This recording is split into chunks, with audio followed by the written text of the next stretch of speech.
All right, time now for your health check. You know, 10,000 people in this country will turn 65 every day until the year 2029. And the reality is here, baby boomers are aging and we need to take proper care of them. So this is why I decided to do a series this week called Aging Well.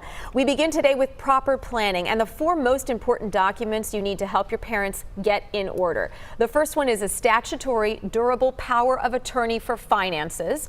The second is a medical power of attorney. The third is a HIPAA medical records release, and that really indicates which family members and friends will eventually have access to your medical records. The fourth one is called a directive to physicians, and this gives you advice on if mom or dad wants life support or not. So these documents need to be typed out, printed out, signed, and notarized. A lot of people have wills and haven't thought about the powers of attorney.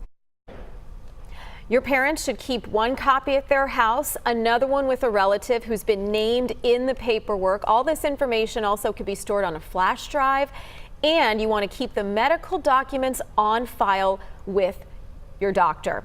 Now, the problem with keeping these documents in a safe deposit box, for instance, is that maybe you're dealing with who has the key, who has access, so it's just kind of more of a hassle.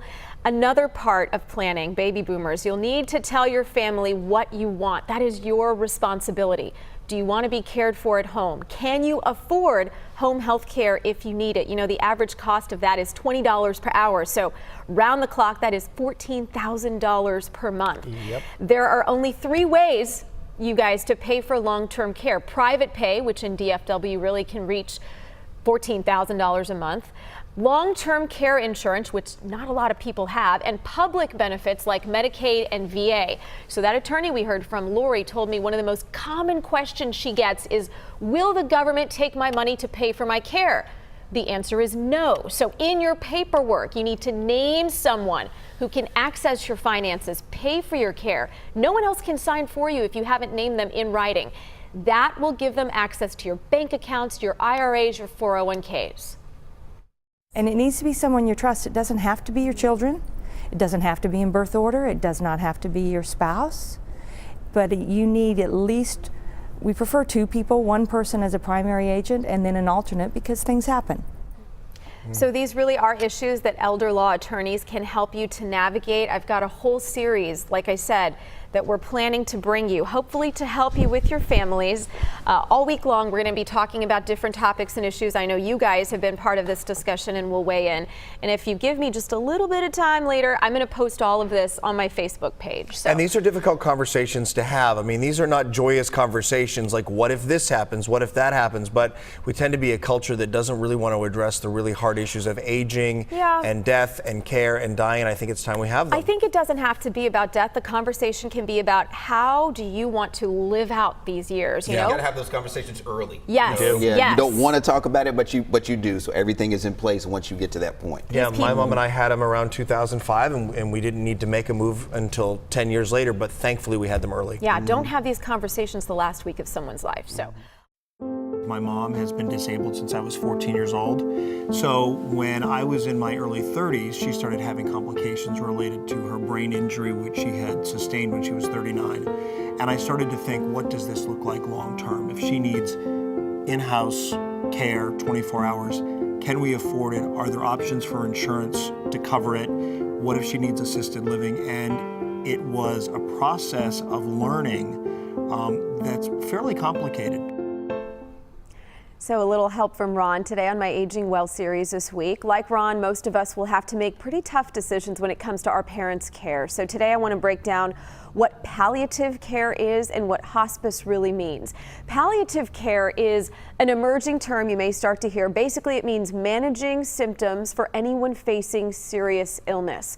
So the patient can still receive aggressive treatments like chemotherapy, for instance. Now, hospice was designed to take care of people at the end of life.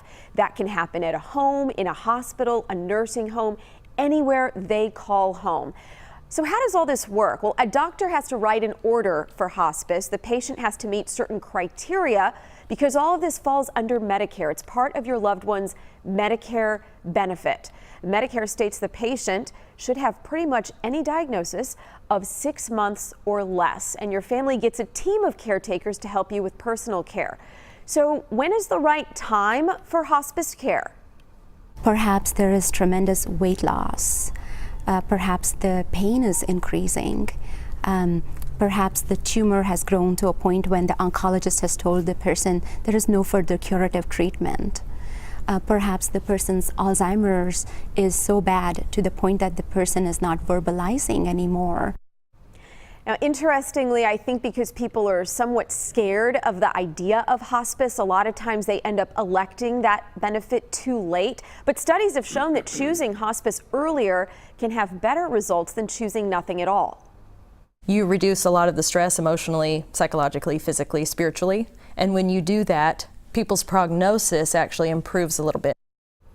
Now, hospice is not going to heal or cure them, but much of the time they feel more comfortable. For people, by the way, who are uninsured or need hospice but are too young to qualify for Medicare, VNA does offer free hospice care. They're able to do so because of generous donations. Look, it's about $50 a day to care for someone on hospice, and I'm going to post, if you're interested in donating, how to do so on my Facebook page. Yeah, that's an issue that so many are going to be faced with. And you touched on something there that I think is often overlooked, and that is the emotional weight and toll this can take on you even during the early stages of making decisions. Well, and I'm sure too now we've been talking about that sandwich generation where a lot of people are caring for their older parents and their kids sort of thing. So that's tough as well. And so that's why hospice is so nice, because they do have a team of people, doctors, nurses, social workers, there's bereavement, there's chaplains. All these people, resources, I mean, who are experts in their field, really coming in to help you. Yeah, and Greg and I have talked about this because you've been met with some of the same decisions I've been met with. And it causes stress, in the family. You want to take care of them themselves. You want them to be able to take care of themselves, but when it gets to that point where you can't, it causes a lot of stress on the family, on the siblings in the family, and you have to make those tough decisions, and it's hard. And they took care of us, right? So it's our obligation to take care of them. You want to give it back. Yeah. All right.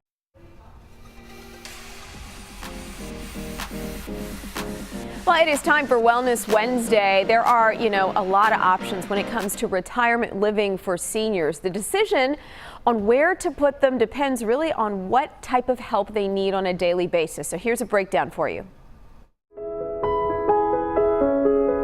First, there's independent living. In independent living, you have a community of typically apartment type homes that are fully equipped with kitchens, and you have a vibrant community around you. You typically are doing your own cooking, your own cleaning. The second option is assisted living, where doctors come to your loved ones and aides assist with simple tasks like monitoring blood sugar levels. You need some assistance with getting up in the morning and your medication reminders. The third option is skilled nursing, where nurses are available to them around the clock. You come from the hospital after you've had a hip replacement or you've had a pneumonia and you're recovering, and it's a place to stay and really get better and recover with more intensive nursing care. Finally, there's long-term care for people who need help with dressing, feeding, bathing. For someone that may have had a stroke and require a feeding tube, for instance. Dr. Norman wanted to share 3 key pieces of advice when it comes to choosing the right place for your loved ones.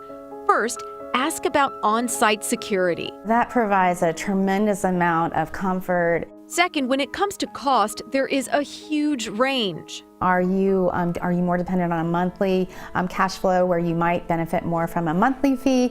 Or have you sold your home and do you have this refundable deposit that you can put down into a continuing care type retirement community and then be able to pay a lesser amount on a monthly basis? Be very specific about your loved one's needs, because that will influence the price tag. Rates go up depending on the size of the place, part of town, and type of assistance mom and dad need. Dr. Norman's #1 piece of advice: tour these facilities yourself. What does it feel like when you walk through? Is this a place of love and joy? This is going to be your loved one's home. So you really want to ask your loved one if they have long-term care insurance. Medicare does cover skilled nursing care in some cases. Medicaid can also help with room and board. And to help you compare facilities, I want you to remember these websites. First, Medicare.gov, and also Nursing Home Compare. Nursing Home Compare. So there's a lot of information out there. There is. I feel like I'm reaching a milestone in my life where a lot of my friends are taking care of their parents and finding out that some of these facilities cost about $3,000 to $5,000 a month, which is good for us to start looking into long-term care, paying that insurance so that we can get some kind of luxury facility as we age. You know, and touring the facility yourself. We were talking about that, and my mom's in that. She's doing the independent living still, but you want to walk into those places and you pay attention to how the place smells, how it looks, how the people treat you when they come in, and then the interaction that the nurses and the caretakers have with your parent there as well. Very important. Yeah, with the parent and with each other. We were talking just yesterday about how you have to even have the conversation. You know, we talk about funeral plans or what happens after someone dies, but you know, you're not there yet. So you got to talk about the other stuff too. Yeah, and I think that there's a stigma still attached in some cultures, I'll say mine, with like, we expect you to take us in, right? You know, like you don't put me in a home, you don't put me in a facility. So you become a burden to your children. Well, at least you can. I don't. Yeah, we know where your mom's going. I'm like, I don't want to be that. My mom is watching. I take that back. Cleo's mom, you can come to my house. It's out there. It's out there. Thanks, Well, I'll take Sonia. in Cleo's mom. Yeah. A lot more.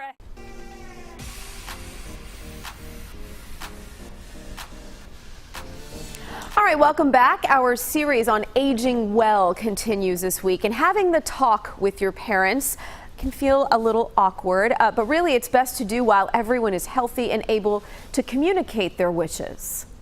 Do they want to sell the house? Who gets the house? What do they want done with the things inside? Are there special items they want to go to special people? Is there going to be a fight amongst the family about that? In general, the fighting will be cut down if mom and dad will put their wishes down in writing. Elder law attorney Lori Liu says mom and dad determine how your assets are set up. Hey, even if you think, I don't really have anything, almost get silly about it, okay? Like she said, write it down, everything, and decide exactly how you want things to be distributed after you pass. Also, set aside money for your family to pay for your care if you can, and for your preferred arrangements. You know, burial in the North Texas area starts at $8,000. That is a starting point. Cremation, roughly $1,000, or some may choose to donate their body to science. That's no cost. Experts recommend designating a family leader or a point person as your go-to, and really that'll allow you to schedule conference calls with your parents' doctors, attorneys, or other caretakers. And if we can always focus on not who's making the decision, but how does this decision honor our loved one? There are going to be conflicts, but at the end of the day, we want family members to all feel good about this decision that we're making. And I know Kara and I have talked about your dad has his funeral arrangements pretty well planned out. He has them in a file on a sheet of paper, and it says the songs he wants, all of those little things. But it was funny because recently we were having a conversation, so I thought I knew everything, and then he mentioned wanting to be cremated, and I was like, what? I didn't know. You didn't know that. About this. Yeah. So yeah, it's those little things, and it's not that it's awkward, but I think for a lot of people who don't see their parents as often, it's like it's hard to bring it up because you're like, I just want to chat about something fun. Yeah. My mom brings it up, and I'm like, Mom, do we have to go there? And she's like, this is life. Like, this is going to happen. Good. Your mom is doing the right thing. Yeah, she has her arrangements. It really is up to them, not only having the arrangements, but truly communicating them too in a time and in a way when they still can communicate. It's very important. So we're going to post all of this again on my Facebook page. And, you know, Christmas break is coming up, so a lot of families will be together. Truly, that's why we did this week, because I know that families are going to be together, and it doesn't have to be a very long conversation, but just bring it up at some point and get it over with. Hit the high points. I agree. Yes. And move on. Yeah.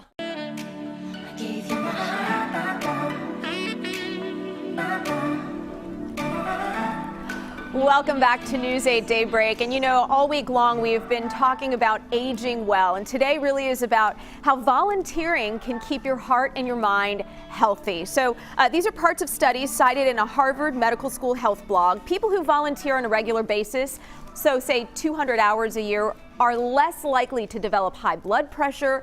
Volunteers tend to walk more steps, be less depressed, find it easier to do everyday tasks, and have better thinking skills than people who don't volunteer.